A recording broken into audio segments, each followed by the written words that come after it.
Hey, how's it Hey, how are going? you? Nice to see Nice to you. see you too. Thank you. So, how did this beautiful garden get started? Well, my husband and I bought this property 21 years ago, and it was completely run down. And the roof was blowing off, and the rock wall was falling down, and it was full of dead plants and live weeds. It looked like the Addams Family nursery. Look at my beautiful dead flowers.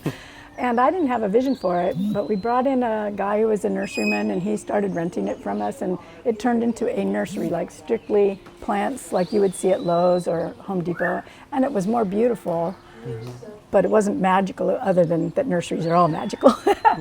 But then he started to not be here very often. He had a full-time job, so he's only here 2 days a week. And I thought, I've got to do something to save the garden, because you only drive up this winding road to a closed place once, right? So I didn't know. I thought I'd bring somebody else in to take over part of it. And every time I went to bring in somebody else, I would hear this voice say, no, you need to do it.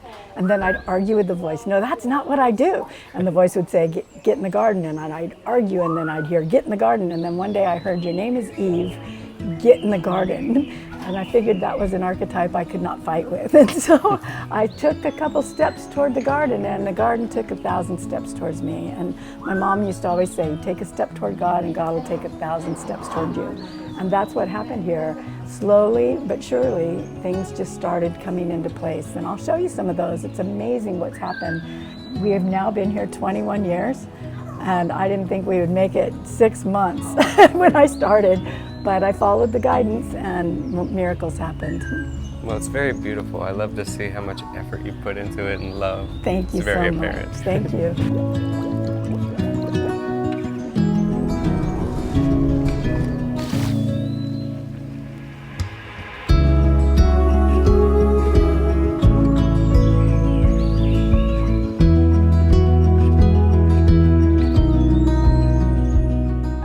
So the Sacred Garden is primarily housed within this 10,000 square foot greenhouse, and there's fun things to see up and down every row. So I always encourage people to take their time and look around, because nothing is the same throughout the garden.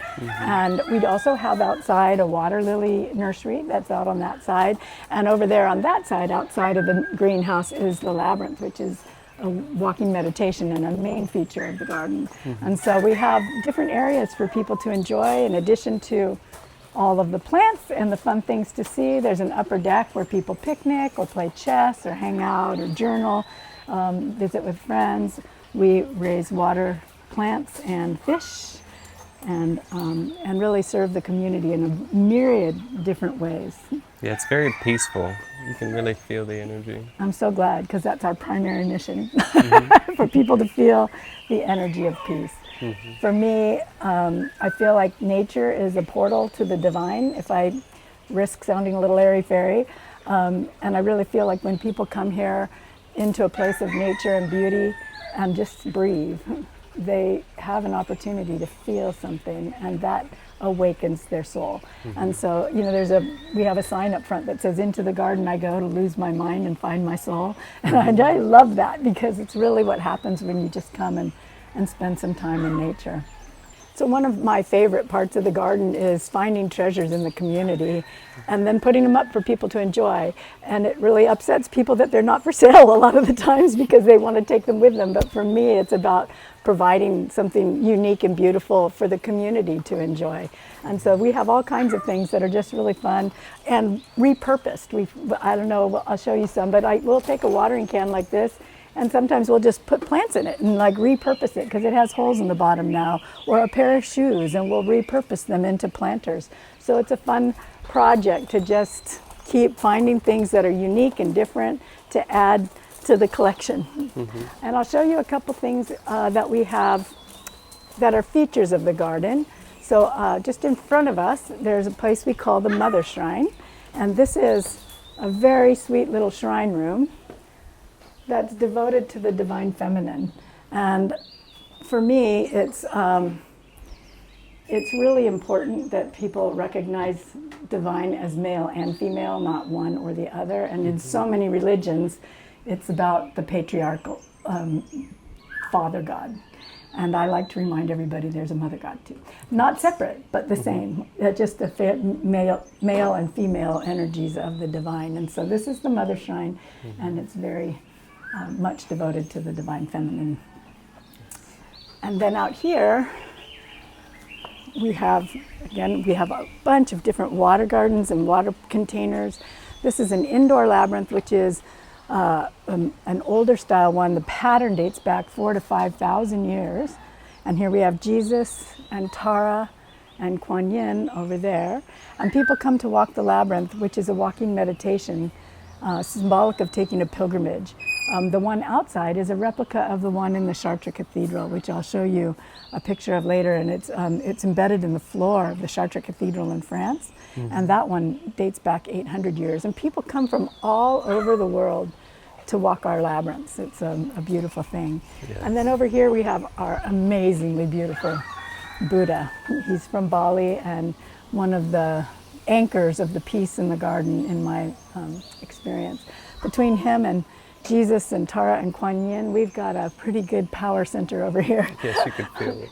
And one of the things that disturbs people sometimes is that we have Buddha and Jesus in the same place, or a mother shrine in the same place as Jesus. And I always like to remind them, at least in my opinion, there is not my God and your God. There is God, and your name for God and my name for God. And it's not the different God. And so for me, I love putting them all in the same place because I'm absolutely convinced that they would all get along and as one entity. And that they would also expect us to get along.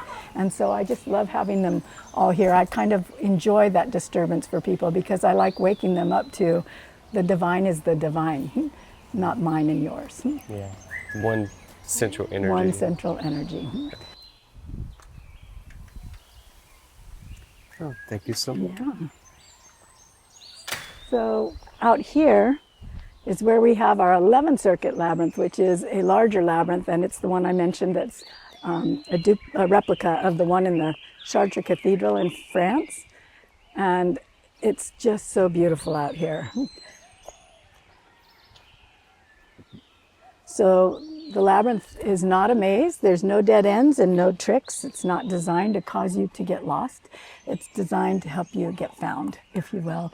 And if you walk in here and you stay between the bricks and never step over the bricks, it'll take you through the entire mandala into the center where you stay until you feel complete. And then you take the same path back out. And it's symbolic of taking a pilgrimage where the center represents that sacred destination. So you have the journey in, which is a time of setting your intentions and preparation, clearing obstacles. The time in the center, which is where you are giving of your devotion and receiving whatever you need to receive. And the walk back out is for integration of whatever you've gained on the labyrinth. I always like to tell people the most important thing about labyrinth walking, in my experience, is to realize that you're walking to learn about you, not it, and that the language of the labyrinth is metaphor. And when you understand that, everything becomes so significant. Like one of these 180-degree turns becomes like that change in life where something happens and you go, oh, life is different than I thought, or this is a different situation than I thought.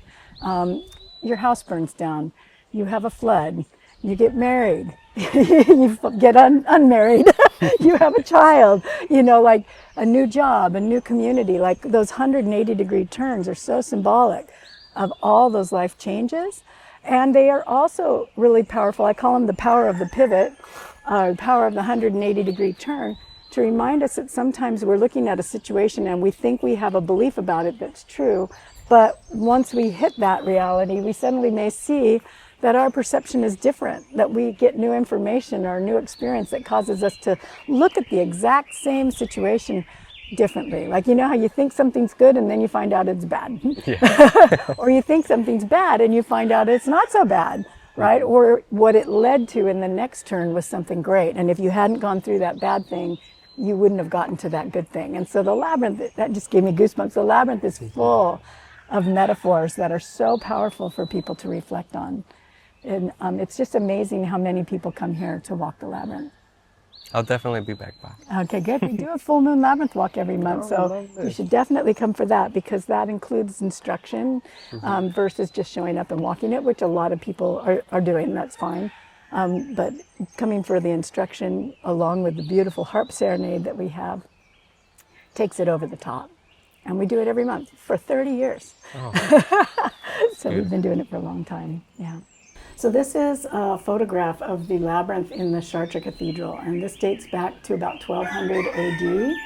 So it's spectacular because if you consider this is inlaid stone in the floor of the church, so beautiful. when you realize that they had to cut the stone, inlay the stone, and put this in this incredibly precision, perfect, beautiful pattern, not to mention in this incredibly perfect precision church, before they had electricity and sandblasters and lasers and all the conveniences that we have now, it's absolutely an incredible work of art. And this is where they believe that the labyrinth was used as a symbolic pilgrimage, as I mentioned outside, because it was part of the spiritual tradition to take a pilgrimage to places like Jerusalem, but the Crusades were going on, and so you could get done in by the war.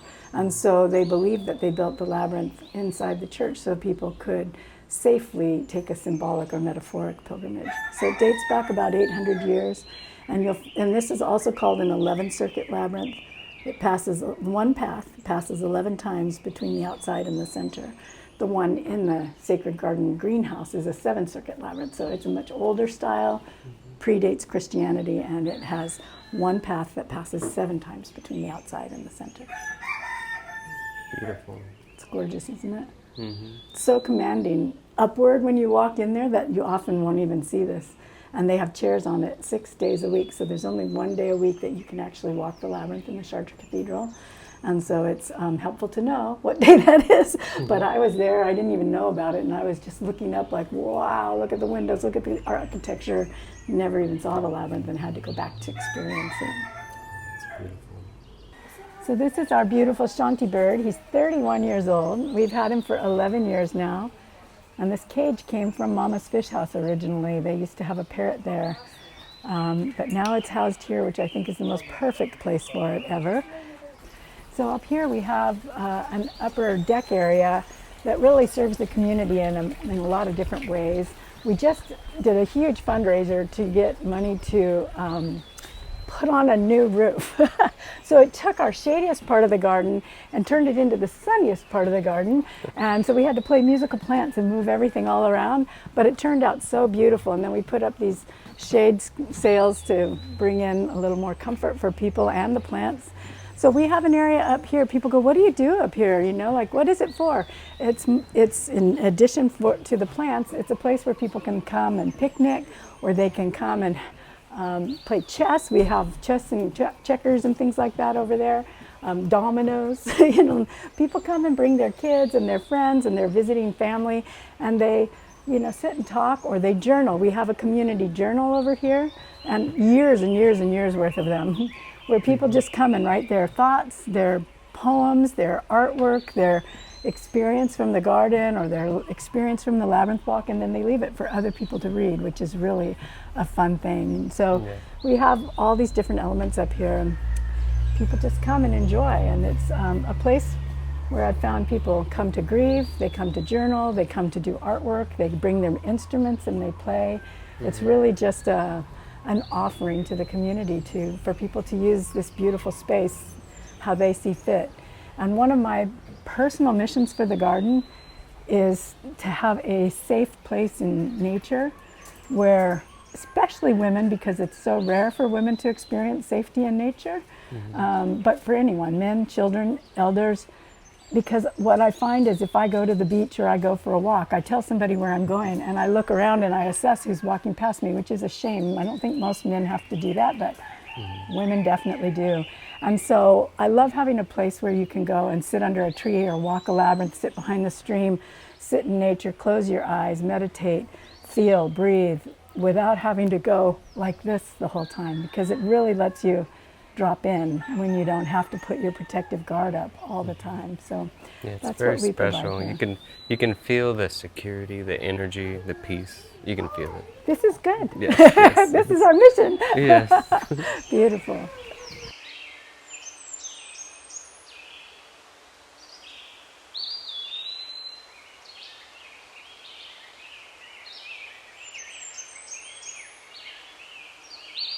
So this part of the garden is not open to the public generally, but it's one of my favorite spots.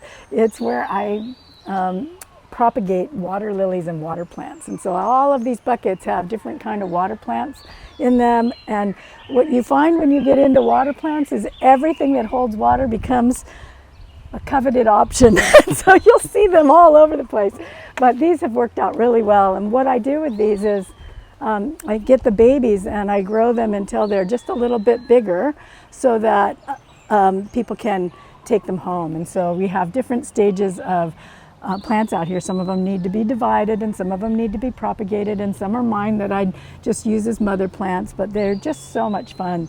I love them. And one of the things that I like to share in my water lily class, which I do monthly, because what I found is that people love container gardens and they love water lilies, but they don't know anything about them. And if you don't know certain things, they're not going to thrive. And so one of the things I also teach people is the difference between a water lily and a lotus. Because so often people come in and go, I want a lotus, I want a lotus. And most of the time they don't really want a lotus because lotuses only bloom once a year generally. And the water lilies will stay blooming all year round most of the time. So you can tell the difference because a lily has a slit in the leaf like that.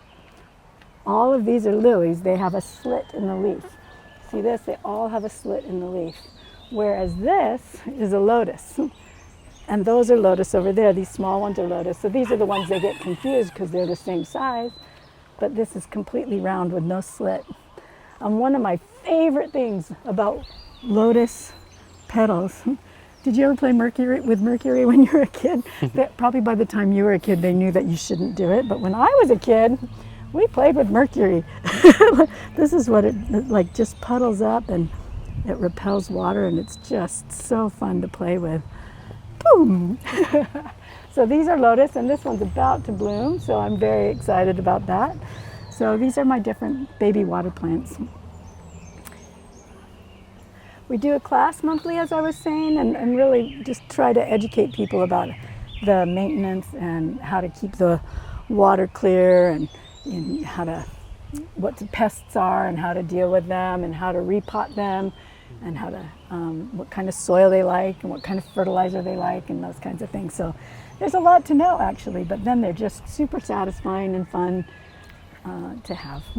So we would love to attend the class. Is there anything about it that we would need to know? Right, well, so it's a 2-hour class. We do it once a month, and it's on our website. So the next one is next week, but if I give you the date, that will change. So if you look on our website under events and classes, you'll see the schedule and you can sign up. In addition to our water lily classes, we're now offering succulent arrangement classes, and they're once a month also. We're just starting one up next week. But we also are offering both classes as a private party option. Like, so if somebody wants to do a birthday party that's unique and come make their own succulent arrangement for a birthday party, we can do that. And so it's really a fun new offering that we're doing at the garden. So water lily classes, and we're doing succulent classes, and we're also now doing farm tours that include walking around the garden. There's a garden portion of it, but what people don't know is that there's 8.5 acres at the Sacred Garden, but we only have the greenhouse and the labyrinth open to the public. Mm-hmm. So I call the tour the secret garden part of the tour, secret garden part of the Sacred Garden, so that people can see all the other things we have going on here. Different farming and diversified farming that we have going on, including amazing jungle, and when the stream is flowing, spectacular stream views as well. So we have a lot of different flowers growing here, fruits. I'm growing kabocha squash and selling them to a local restaurant.